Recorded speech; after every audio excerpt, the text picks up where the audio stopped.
special needs son, and I think so many people don't have the choice to where their child gets educated, and especially in the special needs community, I think it's important to have school choice. Imagine that your child lives in a certain neighborhood, but the best school for him or her is not in that neighborhood. There needs to be an opportunity for them to go where they can get the best education. So Rodney and I support the special needs community, and this organization feels like a perfect fit for us. Can you tell any of the kids that are saying right now, I don't want to finish school, I don't need to finish school, why they should finish school? Oh, it's always hard to tell young people what to do because we all have to make our own mistakes. But the one thing I can say is that education is that one thing that no one can ever take away from you. That one thing, when you have that high school diploma or that master's or graduate school diploma, no one can ever take that away from you. And as people of color, it's very important that we have that education because we have to be a little bit better and rise a little bit higher than other people in other communities in order for us to really succeed. And to leave it on a light note, what was your absolute favorite subject in high school and worst? My favorite subject in high school was history because I had a great teacher. I couldn't wait to be in the class with this teacher. And I always wonder why, teachers don't just all want to be liked, because you walk away, just feeling enlightened by someone for the rest of your life. And when you have that teacher that you don't love so much, you never quite forget them either. What was your favorite subject and your favorite teacher? I love geography. I love to dream. I love to dream about going different places. And again, it was about the teacher. It was about the impact that I had, or that the teacher had on me, that made me want to go to class, made me want to learn. So geography was it for me, but it was more about the teacher that I had. Well, if I had to speak directly to children, I would say never underestimate the opportunity and the power of an education. And kids have to be as fired up about wanting to get a great education as us parents are about trying to help provide them with one.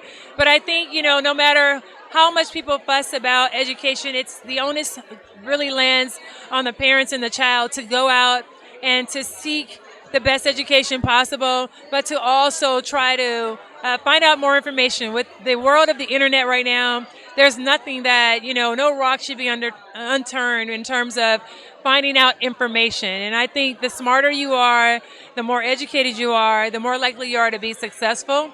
And I've loved, even as a kid growing up in Compton, California, I loved learning, and I was not aware that I wasn't getting the best education possible. But I did the best that I could do, and my mom did the best that she could do.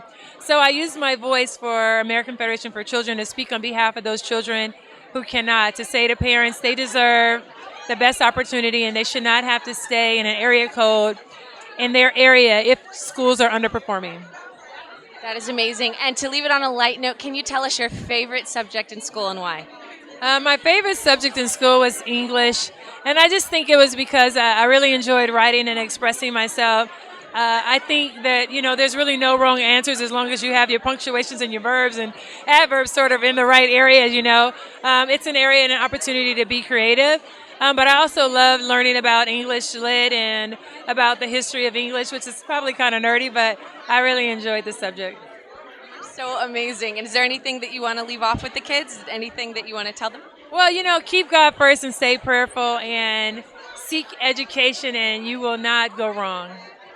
So much, Lisa. Thank you. I appreciate it. We're here to, to support Lisa and her cause, and also support the kids. This is a really great charity, great cause, and we're out here to support nothing but goodness. And we're both, we don't come from privileged households, but we live it now, but we didn't come from it. So we understand this charity and we understand the cause, and we're so for it.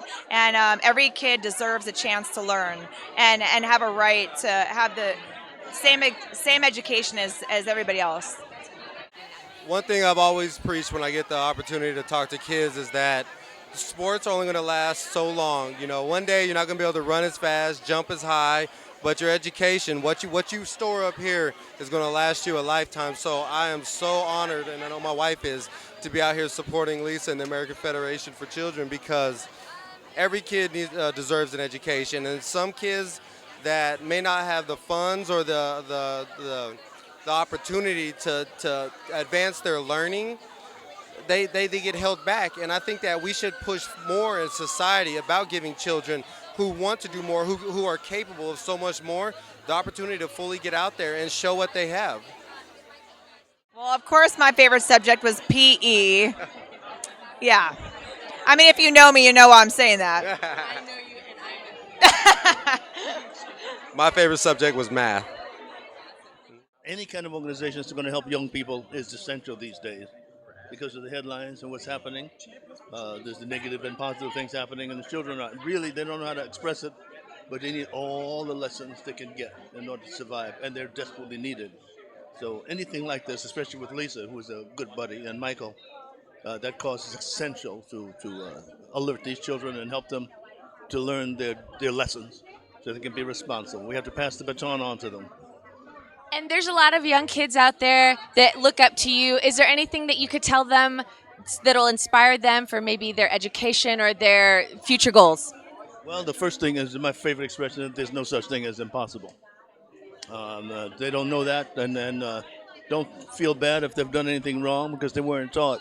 But we're here to teach them now, because it's essential. They are desperately needed to grow up the proper way, so they can take the baton from us and do the right thing with it. They're needed to straighten things out.